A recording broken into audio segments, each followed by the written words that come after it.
மடையான சுத்தப்பட போகிறத வந்து பார்க்கக்கூடிய இந்த விளக்கு வைத்தல் என்பது எங்களுடைய ஒரு பூஜை பெரும் பொங்கல் நிகழ்த்துவதற்கு முன்பு அந்த ஆலயத்தை விளக்கு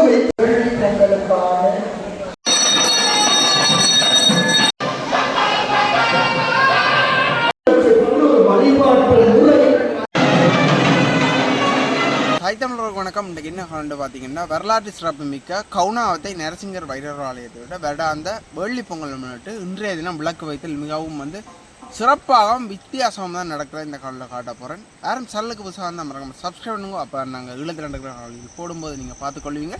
காலை திறந்து பார்ப்போம் இன்னமாக இந்த வேள்ளி பொங்கலுக்குரிய விளக்கு வைத்தல் வைபவம் வந்து நடக்கின்றதை பார்ப்போம்.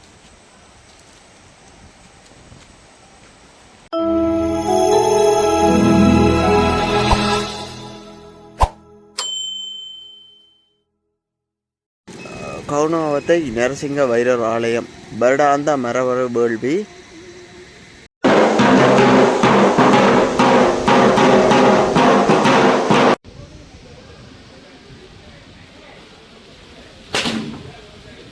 விளக்கு வைக்கிறத பார்த்தீங்கன்னா பக்தர்கள் எல்லாம் கோயிலுக்கு வந்தோன்றது வந்து பார்க்கக்கூடிய இருக்குது.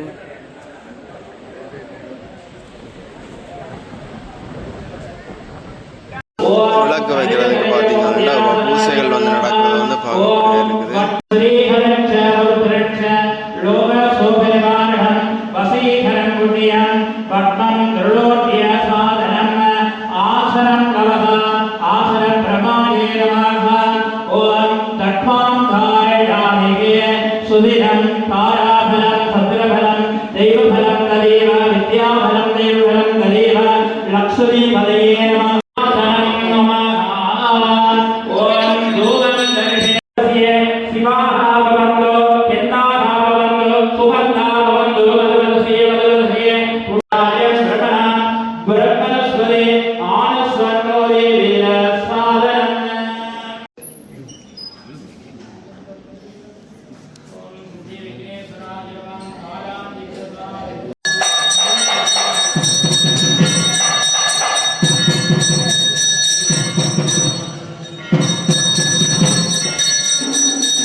அனைவருக்கும் வணக்கம். ஈழத்திலே வலிவடக்கு பகுதியிலே கீரிமலை கரகம்மனை அந்தரானை நரசிங்க வைரவர் ஆலயத்திலே இன்றைய தினம் விளக்கு வைத்தல் நிகழ்வு ஆரம்பமாகி இருக்கிறது. 29/5/2026 வெள்ளிக்கிழமை மிகச்சிறப்பாக விளக்கு வைப்புடன் வேள்வி பொங்கலுக்குரிய ஆயுத பூஜைகள் ஆரம்பமாகி இருக்கிறது. ஈழத்திலே ஆகமம் சாராத நெறிமுறைகளை பின்பற்றிய வழிபாட்டு முறை காணப்படுகிறது. பரம்பரையாக கிராமியம் சார்ந்து இந்த வலிவடக்கு பகுதியிலே கவுனாவத்தை நரசிங்க வைரவர் ஆலயத்திலே ஆட்டுக்கடாய் நேர்த்திக்கடனாக கொடுத்து வழிபாடு செய்கிற ஒரு மரபு நீண்ட நெடிய காலமாக இருக்கிறது. யுத்த கால பகுதிகளிலும் கூட மறைபொருளாக வந்து பனை வழிகளுக்குள்ளே அடியார்கள் தங்களுடைய நேர்த்திக் கடன்களை செய்திருக்கிறார்கள். பின்னர் இராணுவத்தினுடைய அனுமதியோடு இந்த ஆலயத்துக்கு மட்டும் வருகை தந்து வழிபாடு செய்திருக்கிறார்கள். அவ்வளவு தூரம் இந்த ஆலயத்தில் இருக்கிற வைரவ பெருமானுடைய புனிதமும் பெருமையும் பக்தியும் இந்த ஈழத்திலே ஒரு தலை சிறந்தது. அதை காரணம் காட்டி இன்றைய வரைக்கும் நவீன ஒரு சமூகம் வளர்ச்சி வருகின்ற போதும் மரபு சார்ந்து அந்த வேள்வி பொங்கல் காலம் காலமாக நடைபெறுகிறது. அதன் அடிப்படையிலே இன்றைய தினம்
பார்த்தீங்கன்னா மேலாப்பு பிடிக்கப்பட்டு அனைத்து வகையான பொருட்களும் வந்து எடுத்து வரப்படுறதை வந்து பார்க்கக்கூடிய இருக்குது.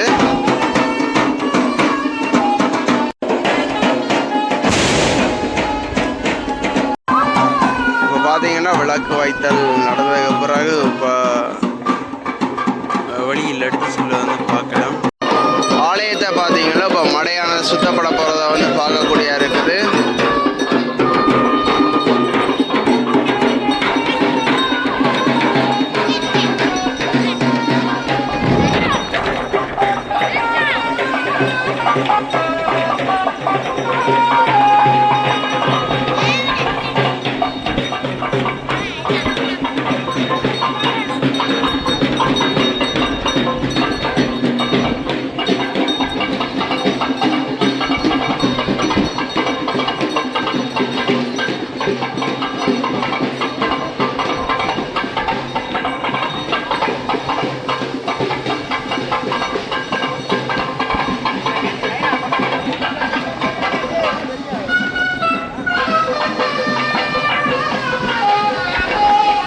பலகாரங்கள் எல்லாம் போகிறத வந்து பார்க்கக்கூடிய இருக்குது.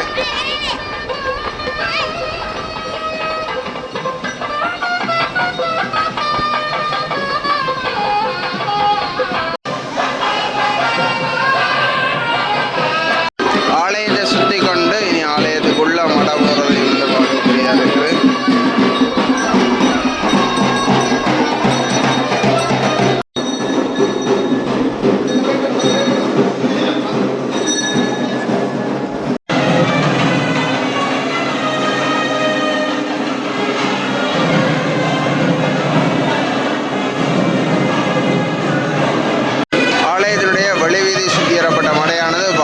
உள்வீதி சுற்றி கொண்டு வரதையும் பார்க்கக்கூடியதாக இருக்குது.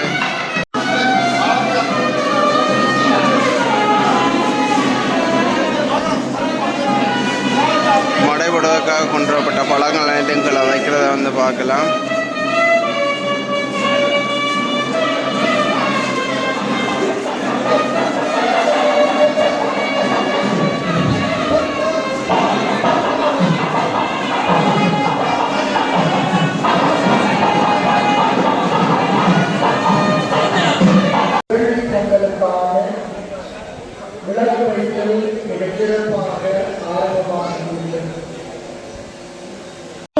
இருக்கின்றவர்கள் கூட இந்த கிராமிய வழிபாட்டை விரும்பி மத்தியை கடைபிடிக்க பொங்கல் பூசைகள் என்று சிந்திக்கக்கூடாது.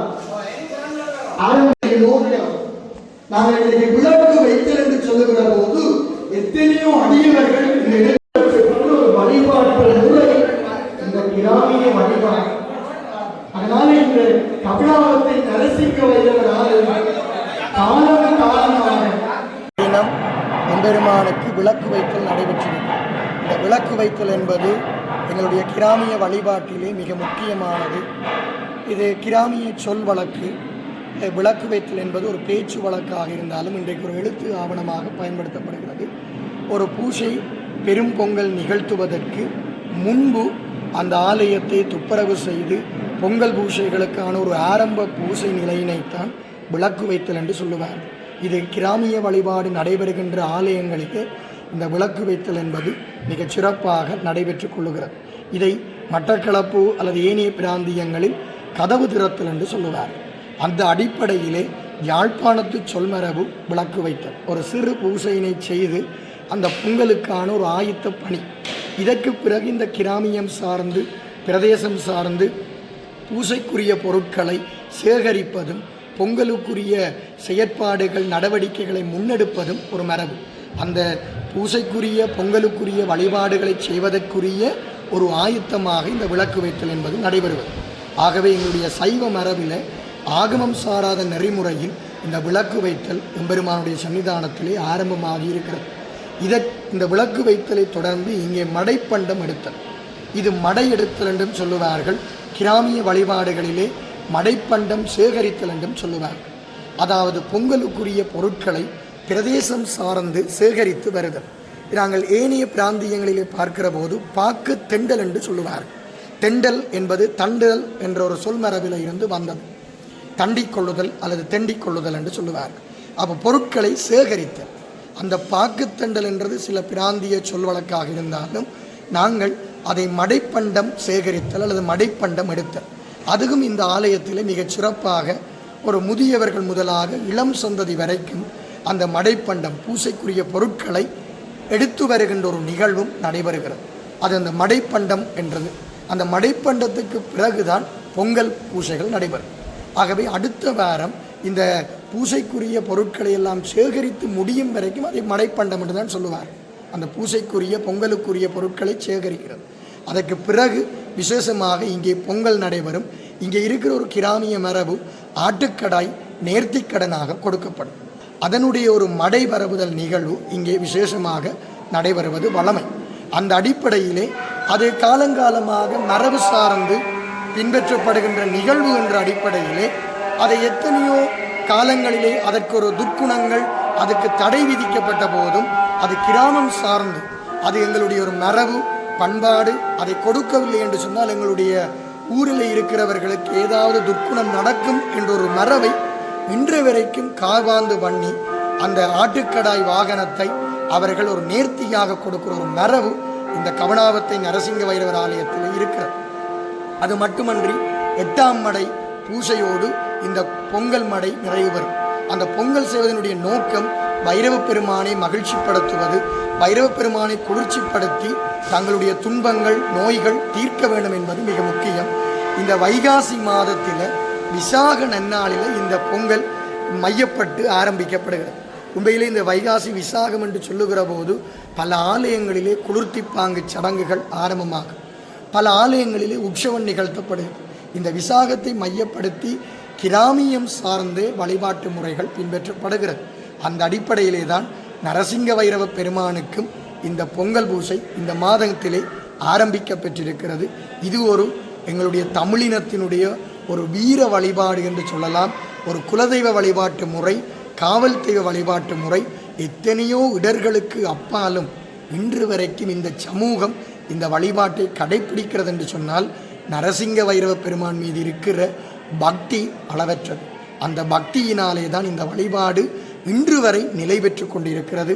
ஆகவே இந்த தளத்திலே பார்வையிடுகிற அன்பர்கள் ஒரு கணம் நீங்களும் உங்களுக்கான வாய்ப்பு இருந்தால் இந்த பொங்கல் பூசைகளிலே கலந்து கொள்ளுங்கள். அல்லது சாதாரணமாக பரணி பூசைகளிலே கலந்து பைரவ பெருமானை வழிபாடு செய்த எத்தனையோ அன்பர்கள் இன்றைக்கு நல்ல நிலையிலே இருக்கிறார்கள்.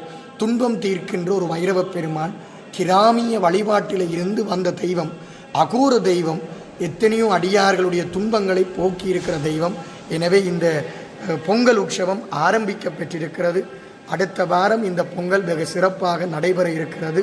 எல்லோரும் இந்த பொங்கல் விழாவிலே கலந்து 8ஆம் மடையிலும் கலந்து பைரவ பெருமானுடைய திருவருளை பெற்று இந்த வையகத்திலே வாழ்வாங்கு வாழ வேண்டும் என்று பிரார்த்தித்து விடைபெறுகின்றேன். நன்றி, வணக்கம். நன்றி நன்றி நன்றி. நரசிங்க வைரவ பெருமான் அஞ்சாத சிங்கமடா நரசிங்க சாமியடா என்ற தொனிப்பொருளிலே பராமரி